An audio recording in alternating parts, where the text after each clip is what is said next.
오늘 말씀은 마태복음 4장 1절부터 4절까지입니다. 마태복음 4장 1절부터 4절까지. 자, 찾으셨으면 같이 읽겠습니다. 그때에 예수께서 성령에게 이끌리어 마귀에게 시험을 받으러 광야로 가사 40일을 밤낮으로 금식하신 후에 줄이신지라. 시험하는 자가 예수께 나와서 이르되 내가 만일 하나님의 아들이여든 명하여 이 돌들로 떡덩이가 되게 하라. 예수께서 대답하여 이르시되 기록되었으되 사람이 떡으로만 살 것이 아니요 하나님의 입으로부터 나오는 모든 말씀으로 살 것이니라 하였느니라 하시니. 아멘. 오늘 교회 말씀의 공동체라는 제목으로 함께 이 말씀을 생각해 보고자 합니다. 언젠가 한국의 한 목사님이 영국을 방문해서 영국의 어떤 교회를 담임하고 있는 영국 목사님과 대화를 나누는 적이 있다고 합니다.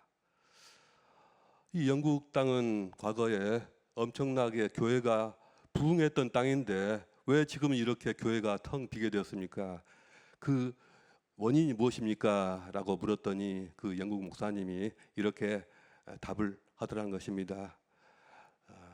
교회 성도들이 성경을 읽지 않았기 때문입니다. 성경에서 멀어졌기 때문이고 교회가 성경을 깊이 가르치지 못한 것이 가장 큰 원인입니다. 이렇게 말을 하더라는 것입니다. 유럽의 교회들에서 성경을 많이 안 읽게 되면서 성경을 좀 비판적인 눈으로 보고 이렇게 어떤 성경에 대한 권위가 사라지면서 교회는 어느새 텅 비게 되었습니다. 우리가 살고 있는 이 시대는 TV나 또 컴퓨터 그리고 스마트폰이 지배하는 영상의 시대입니다.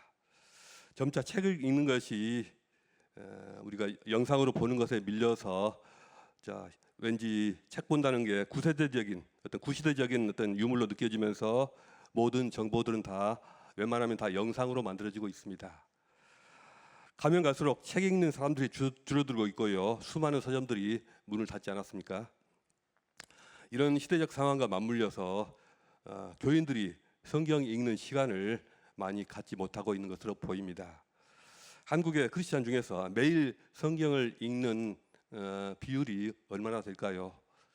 통계에 의하면 날마다 성경을 읽고 꾸준하게 묵상하는 비율이 20%라고 합니다. 생각보다는 굉장히 많네요, 그렇죠? 그 중에서도 60세 이상 되신 분들, 우리 장로님, 권사님들, 또 안수 집사님들 이런 분들이 그 비율의 대부분을 다 차지하십니다. 젊은 사람들은 잘 안 읽습니다. 젊은 신자들일수록 성경에서 멀어지고 있고요. 60세 이상에서는 많이 읽지만은 40대 이하에서는 성경 전체를 한 번이라도 통독을 해본 그 비율이 10% 미만이라고 합니다. 10% 미만. 과거에도 많이 안 읽었지만 지금은 더 안 읽는 것 같습니다. 우리 세움교회는 그래도 이보다는 훨씬 더 높지 않을까 생각됩니다. 아마 분명히 그럴 것입니다. 그러나 전반적으로 젊은 세대들에게 있어서 성경에서 교훈적인 부분은 그래도 읽을만 한데 다른 부분은 너무 어려워서 그 표현이 옛날 표현이라서 무슨 뜻인지 잘 모르겠다 하는 것이 많아서 흥미를 잃게 되는 경우가 많은 것 같습니다. 또 성경을 가장 활발하게 읽어야 할 교회에서조차 성경을 읽는 일이 줄어들고 있는 추세입니다. 우리 세움교회 빼고요. 굳이 성경을 들고 가지 않더라도 이제는 아무것도 안 가지고 가도 예배가 가능한 그런 환경이 만들어지고 있습니다. 머지않아 성경책 없이 교회를 가는 그런 상황이 일반적으로 일반화되지 않을까. 그래서 성경은 더욱 읽기 어려운 상황으로 가지 않을까 싶습니다. 그렇게 된다면 유럽의 교회들이 갔던 그 길을 우리 한인 교회들도 답습하게 되는 것입니다. 심각한 문제가 아닐 수가 없습니다. 하나님의 말씀을 우리가 읽을 때 우리는 비로소 인간다워지고 또 교회는 더욱 교회다워집니다. 교회가 성경 말씀에 의해서 교회가 교회다워지는 것이죠. 에베소서 4장 13절에서 우리가 다 예수를 주로 믿은 후에 꼭 해야 할 일이 있습니다. 해야 할 일이 많지만 그 중에서도 가장 핵심적인 일은 하나님의 아들을 믿는 것과 아는 일에 하나가 되어 온전한 사람을 이루어서 그리스도의 장성한 분량이 충만한 데까지 이르는 것입니다. 우리가 자주 접하고 또 읽는 그 말씀 아닙니까? 이것을 위해서 필요한 일은 우리가 성경을 읽고 묵상하고 공부하는 일입니다. 오늘 본문에 나타난 예수님의 모습을 한번 생각해 보겠습니다.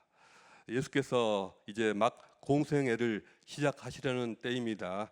요단강에서 세례 받으시고 하늘로부터 성령이 비둘기같이 임하였습니다. 이때 예수님을 광야로 이끌어간 이가 있는데 누가 주님을 광야로 이끌었나요? 성령께서 이끄셨죠. 왜 성령께서 예수님을 광야로 이끄셨을까요? 우리가 시험당하는 모든 측면에서 똑같이 시험 받으심으로 우리의 모든 연약함과 또 병약함을 똑같이 겪으시고 담당하시기 위해서입니다. 히브리서에 의하면 그렇죠. 예수님은 무려 40일 동안을 금식하셨습니다. 40일을 금식하면 몸속의 모든 세포들이 녹아서 흐물흐물해지고요. 모든 그 어떤 탄력을 잃어버리고 겨우 형체만 보존된다고 합니다. 일주일 금식이나 열흘 금식은 그래도 해볼 만한데 40일 금식은 인간의 신체적 한계의 그 극한까지 가는 일입니다. 건강이 약한 분들이 해서는 큰일 납니다. 예수님이 40일 금식하시면서 극도로 허기지셨을 때 그때 마귀가 찾아왔습니다. 예수님도 인간이셨기에 눈앞에서 먹을 것이 어른어른했을 수가 있습니다. 현재 예수님의 가장 취약한 부분을 마귀가 탁 건드립니다. 굶주리신 예수님을 먹을 것으로 마귀가 시험하는 것입니다. 시험하는 자가 예수께 나와서 이르되 내가 만일 하나님의 아들이여든 명하여 이 돌들로 떡덩이가 되게 하라. 예수님은 어떻게 대답하셨습니까? 사람이 떡으로만 사는 건 맞다. 사람이 떡으로 사는 것은 맞다.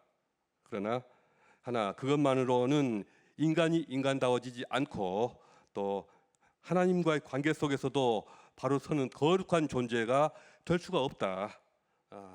절대로 떡만 가지고는 진정한 인간이 되지 않는다. 인간은 하나님의 입으로부터 나오는 말씀을 통해서 참 인간다워질 수가 있다. 이렇게 말씀하고 계십니다. 물질을 원하지 않는 인간은 없습니다. 그러나 물질보다 더 큰 것 하나님의 말씀을 붙들어야 인간이 생명의 기쁨을 누리며 또 인간 본연의 모습을 찾아갈 수가 있습니다. 예수께서 마귀에게 대답하셨을 때 기록되었으되라고 말씀하십니다. 기록되었으되. 이것은 예수님조차도 하나님의 말씀인 구약 성경을 인용하셨다는 뜻입니다. 예수님이 대적자들 앞에서나 또 제자들에게 또 무리들에게 수시로 구약 성경을 인용하신 것을 우리가 볼 수가 있습니다. 그걸로 봐서 예수님은 어린 시절부터 주님은 말씀을 많이 읽으시고 또 묵상하는 일을 일상적으로 하셨던 것이 분명합니다. 주님의 말씀하신 한마디 한마디 또 가르치심 한마디 한마디가 거의 다 구약 성경의 여러 말씀들과 관련이 되어 있습니다. 그러니 마귀의 유혹 앞에서도 하나님의 말씀으로 이겨내면서 극복하고 계십니다. 그리고 이 경험은 예수님에게 있어서 단지 마귀의 유혹을 이겨낸 일로 그칠 뿐만 아니라 이후로 그분의 공생의 사역에 있어서 중요한 토대와 방향이 되었을 것이 분명합니다. 우리 신앙은 무엇에 근거합니까? 신앙은 하나님의 말씀에 근거하죠. 목사가 되었다고 저절로 신앙이 커지지 않더라고요. 오히려 성경 말씀에 깊이 빠져서 주야로 성경 읽기에 몰입했던 때에 저의 신앙이 가장 많이 성장하는 것을 제가 보았습니다. 신앙은 하나님의 말씀을 깊이 묵상하고 그 말씀 하나하나를 삶 속에서 경험함으로써 비로소 성숙이 됩니다. 반대로 말씀을 읽지 않는 신앙은 어느 순간에 자기 신념이나 자기 확신으로 머물고 맙니다. 그것은 단지 그의 어떤 인간적인 신념일 뿐이죠. 살아있는 어떤 하나님의 말씀과는 다르죠. 그렇기에 신앙은 우리의 신앙은 늘 하나님 말씀에 붙잡혀서 말씀에 의해서 조명이 되고 또 말씀에 의해서 인도를 받아야 됩니다. 말씀을 읽지 않는 신앙, 그것은 참된 신앙이라고 할 수가 없습니다. 500여 년 전에 유럽은 기독교 사회였습니다. 그러나 성경의 가르침과는 너무도 거리가 먼 사회였습니다. 그 당시 교회 상황은 참담하기가 이를 데가 없었습니다. 매일 주일마다 드려지는 미사는 아무도 알아듣지 못하는 라틴어로 성경이 읽혀지고 또 모든 순서가 진행되었습니다. 미사에 참여한 회중은 예배 내용을 전혀 이해하지도 못하고 지금 무슨 얘기가 오고 가는지 전혀 알아듣지 못하고 또 성경 말씀도 한마디도 듣지를 못했습니다. 또 심지어 믿음이란 말 자체를 잘 이해하지 못했다고 합니다. 결과적으로 그들의 신앙은 미신적인 수준에 머물러 있었습니다. 성직은 돈으로 매매되고 한두 명 한 번에 두세 명이 교양으로 이렇게 동시에 난립하던 때가 있었고요. 자격 부족, 함량 미달의 종교 지도자들이 넘쳐났습니다. 또 교회의 권력으로 수많은 악한 일들이 행해진 것 잘 아실 것입니다. 종교개혁자들은 이 모든 문제의 근원이 성경에 대한 무지에 있다. 성경을 알지 못해서 그렇다. 성경 읽지 않아서 그렇다라고 이해했습니다. 교회 속에 성경이 보급되지가 않고 또 성경이 대중의 손에 들려있지 않음으로 해서 교회는 수백 년 동안 깊은 침체에 빠져 있었습니다. 교회 타락이 갈수록 심화되었습니다. 종교개혁자들이 종교개혁의 의미와 방향을 설명하기 위해서 여러 가지 라틴어 문구를 사용했지 않습니까? 잘 아시죠?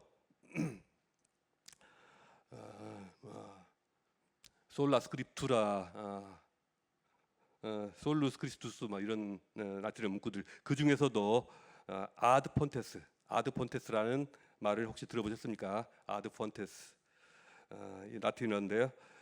원천으로 돌아가자 또는 근원으로 돌아가자라는 뜻입니다. 이것이 종교 개혁자들의 중요한 모토였습니다. 인문주의, 그 당시에 인문주의 학자들, 이렇게 문학이나 철학을 논하는 그런 인문주의자들에게 있어서도 그 아드 폰테스가 중요했는데, 그 사람들에게 있어서는 아드 폰테스란 말은 그리스나 라틴의 고전 문서로 돌아가자. 예를 들어서 소크라테스를 읽고 플라톤을 읽고 또 아리스토텔레스를 읽자, 이런 거였습니다. 그러나 종교 개혁자들에게 있어서 아드 폰테스, 근원으로 돌아가자, 원천으로 돌아가자라는 것은 교회의 전승이나 교황이 가르침이 아니라 기독교 신앙의 원천으로서 성경 말씀으로 돌아가자라는 뜻이었습니다. 특히 신구약 원어 성경, 구약 히브리 성경과 헬라 신약 성경, 이 원어 성경에 대한 연구가 이때 깊이 이루어지면서 잘못 번역되었던 그러한 성경 구절들이 다시 연구되고 새롭게 해석되기도 했습니다.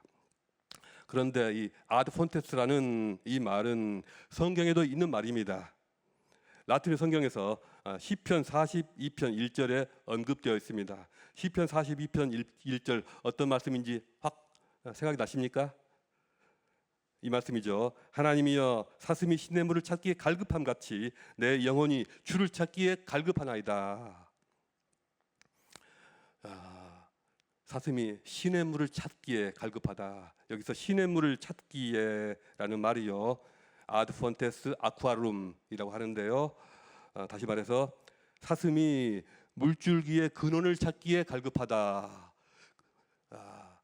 사막에서 낙타가 그런다고 하지 않습니까? 그 메마른 사막에서 저 깊은 어디선가 물줄기가 흐르는 그 냄새를 맡고 그 근원을 찾아서 올라간다고 하지 않습니까? 사슴도 그러한 물줄기의 냄새를 맡고 헐떡이면서 그걸 찾아서 간다는 것이죠. 내 영혼이 주를 찾기에 갈급하나이다. 이 말씀도 그 뜻은 내 영혼이 물의 근원을 찾아서 그냥 헐떡이면서 나아간다라는 뜻입니다. 근원을 찾는다는 것이죠.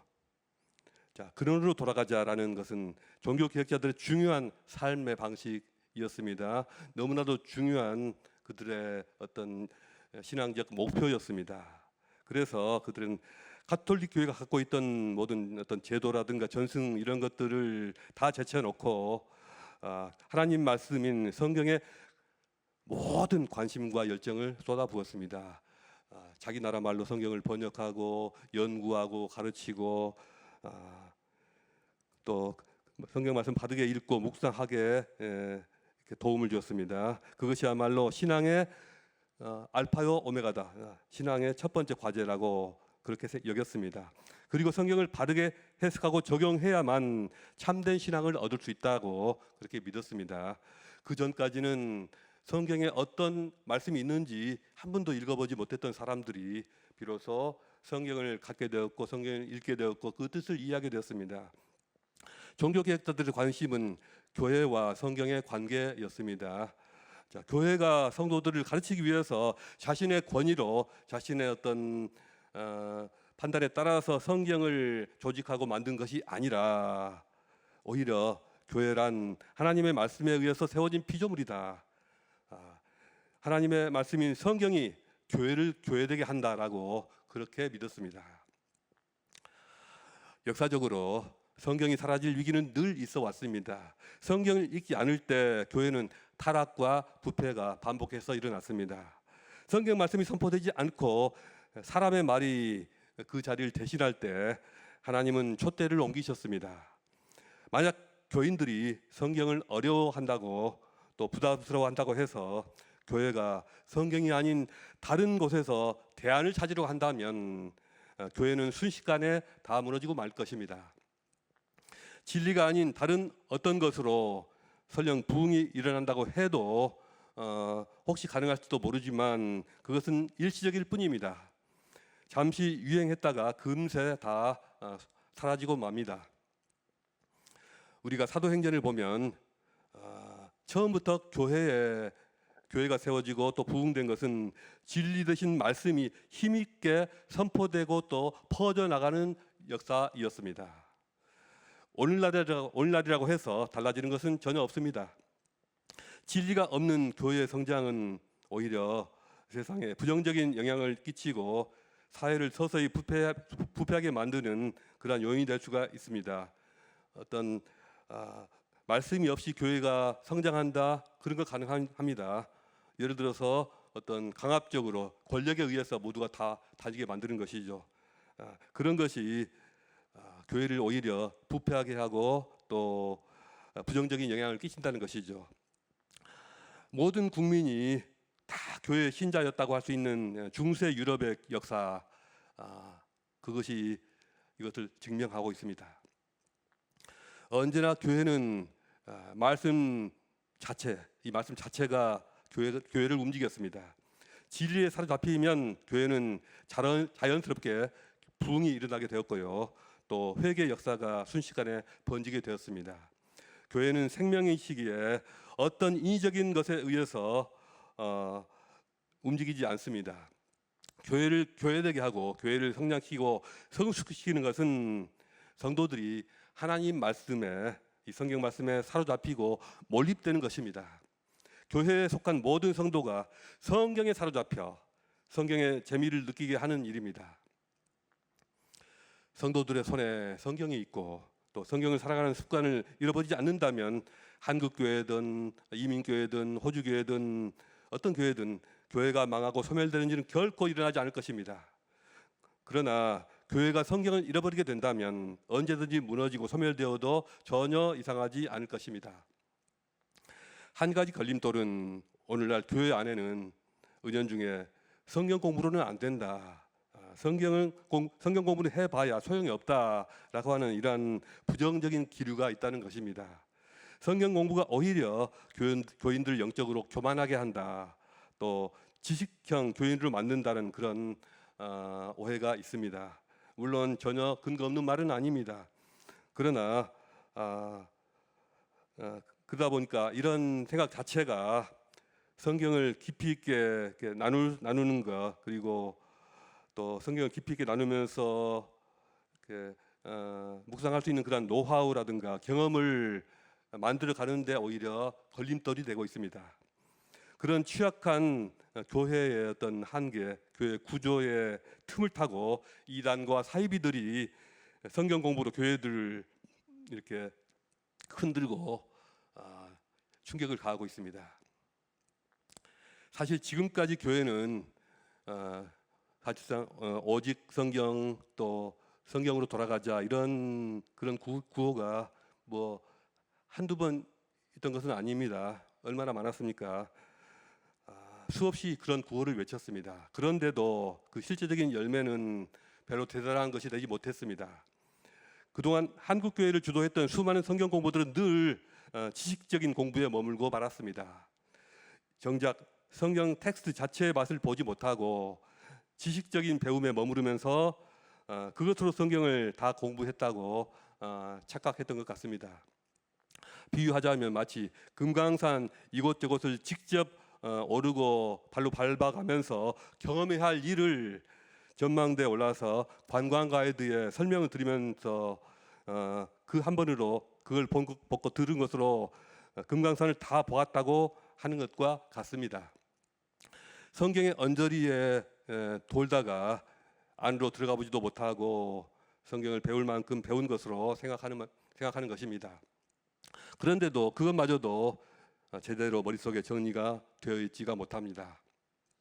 이러다 보니 성경 공부가 삶의 변화를 이끌어내지 못하고 믿음과 삶이 전혀 별개로 움직이게 되고 있습니다. 성경을 반복하여 말씀을 듣고 또 가르쳐 성경은 우리가 반복해서 말씀을 듣고 또 가르쳐 직접 행하게 하라고 우리에게 가르치고 있습니다. 그러나 말씀을 들을 때는 즐거움이 있고 은혜가 있는 것 같지만 막상 실천하려면 적용력이 없어서 금세 다 까먹어버리고 무너지고 맙니다. 이렇게 믿음을 삶으로 드러내는 방법을 배우지 못하는 가운데 오직 그런 속에서도 믿음만 강조되면서 골조가 없는 건물처럼 허약한 신앙만을 양산하게 되었습니다. 듣기만 하고 행하지 않는 신앙의 모습은 예수님이 수없이 경고하셨던 문제입니다. 성경은 행하기 위한 책이지 깨달음을 위한 책이 아닙니다. 철학은 늘 본질을 추구하면서 이 깨달음을 강조합니다. 다른 많은 종교들이 깨달음을 강조하고 철학도 그렇습니다. 그들에게는 사유하는 것이 큰 관심사이고요. 쉬지 않고 질문하고 깨닫다가 결국 깨닫는 듯 하다가 결국에는 아무것도 깨닫지 못하고 죽는 것이 보통 철학이 하는 일입니다. 그러나 기독교 신앙은 궁극적으로 말씀대로 살게 하는데 그 본질이 있고 핵심이 있습니다. 예수 믿는다는 것은 예수를 믿는 것으로 끝나지 않고 예수처럼 살아가는 것을 말합니다. 예수처럼 닮아가는 것을 말합니다. 성경 말씀을 읽고 나누고 그것이 우리의 삶을 바꾸고 공동체와 한 사회를 다 바꾸어 버린다. 우리는 이것을 원하죠. 그 대표적인 경우를 사도행전 19장에 에베소라는 도시의 두란노 서원에서 볼 수가 있습니다. 바울은 두란노 서원에서 2년 동안 매일같이 말씀을 가르치고 토론하면서 강론했습니다. 성경을 함께 읽고 묻고 답하면서 가르치는 것입니다. 그 일을 매주 한두 번씩 하는 것도 아니고 2년간 거의 날마다 했다는 것입니다. 물론 그가 지식적으로만 이렇게 딱 정리해서 준 건 아니고요. 그들에게 모두 성령 세례를 베풀고 그들의 삶에 성령의 능력이 나타나도록 실제적으로 말씀과 성령의 능력이 함께 힘을 발휘하도록 훈련하였습니다. 말씀을 가르치면서 성령의 능력이 그들의 삶에 나타나도록 도왔던 것입니다. 결과적으로 에베소라는 한 도시가 뒤집어졌고 또 소아시아 전역의 영적인 지형이 바뀌게 되었습니다. 두란노 세원에서 이루어진 일은 오늘날 우리가 몸담고 있는 교회를 위한 좋은 모델이 아닐까 싶습니다. 저와 같은 목회자들은 깊이 있는 성경적 지식뿐만 아니라 성령의 능력으로 설교하고 또 성령의 능력으로 성도를 도와야 하는 책임이 있습니다. 그리고 성령의 이끄심을 따라서 모두가 성경을 읽고 성경에 몰입하고 성경을 사랑하고 성경 말씀에 사로잡히는 것입니다. 그렇게만 된다면 그 파급 효과는 어마어마할 것입니다. 우리는 호주와 한국에서 교회가 힘이 빠지고 무너지지 않으려면요, 새로운 부흥의 불길이 다시금 일어나야만 합니다. 언젠가는 그 불길이 다시 솟아나야 합니다. 부흥의 불길은 인위적으로 되지가 않습니다. 많은 사람이 뜨겁게 기도하면서 성령의 불을 받고 모든 성도들이 하나님의 말씀에 사로잡히고 성경 말씀에 푹 빠질 때 큰 변화와 부흥이 시작될 것입니다. 그럴 때 죄인들이 회개하고 인간을 타락시키는 죄의 도구들이 불태워지고 또 하나님의 거룩한 일들을 위하여 결단하며 나서는 그런 사람들이 여기저기서 나타날 것입니다. 우리 살아생전에 이런 부흥을 정말 한번 보고 싶습니다. 정말 느껴보고 싶습니다. 같은 꿈을 한번 꾸어보지 않으시겠습니까? 우리가 함께 적용해 볼 만한 성경 읽는 방법 중에 공동체 성경 읽기라는 것이 있습니다. 특히 공동체적으로 하되 소그룹 공동체 성경 읽기, 소그룹 성경 읽기가 가장 현실적인데요. 언젠가는 교회에서 이런 방식의 소그룹 모임을 저도 한번 해보고 싶습니다. 단순히 가르치고 듣는 방식도 아니고요, 문제풀이 방식도 아니고요, 성경의 맥을 잡는 방식도 아니고요, 단순히 규칙적으로 여럿이 함께 모여서 귀로는 오디오 성경을 들으면서 우리가 저번에 성경 전권을 우리 성도들의 음성으로 다 녹음을 했지 않습니까? 그걸 사용하면 좋겠죠. 그렇게 귀로는 오디오 성경을 들으면서 눈으로는 성경을 읽는 방식입니다. 성경 몇 장을 읽고 서로 나누는 것입니다. 필요하면 리더가 성경 이 배경 지식을 미리 설명해 줄 수도 있습니다. 요점을 요약해 줄 수도 있습니다. 그러나 가장 중요한 것은 각자가 스스로 성경 말씀을 직접 읽고 느끼고 한 자리에서 그것을 같이 하면서 또 느낀 것을 또 받은 것을 끄집어내서 나누는 것입니다. 성경을 읽고 나눈 후에 깊이 있는 기도가 이루어져야 합니다. 저는 과거에 이런 비슷한 일을 해본 적이 있습니다. 물론 오래전 일이기는 하지만 너무도 좋았던 그런 기억이 있습니다. 많은 은혜를 받았죠. 혼자서 읽는 것과는 전혀 양상이 다릅니다.